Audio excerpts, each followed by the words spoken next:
జగిత్యాల జిల్లా ధర్మపురి బ్రాహ్మణ వీధిలో బొడ్డమ్మ వేడుకలు ఘనంగా జరిగాయి. స్థానిక పెద్దంబట్ల వారి వీధి, బొజ్జవారి వీధుల్లో ఏటా బొడ్డమ్మ వేడుకలను జరుపుకుంటారు మహిళలు. పొలాల అమావాస్యను జ్యేష్ఠాదేవిగా పిలిచే బొడ్డెమ్మను మట్టితో తయారు చేసి ప్రత్యేక పూజలు నిర్వహిస్తారు. ముగింపు వేడుకలో భాగంగా బొడ్డెమ్మను నూతన వస్త్రాలు, ఆభరణాలతో అలంకరించారు.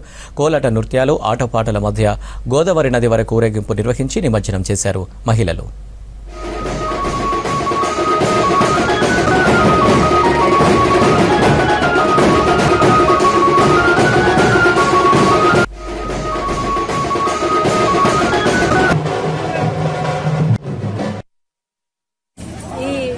బొడ్డెమ్మ అనేది మన ధర్మపురిలో చాలా ప్రశస్తి పొందింది.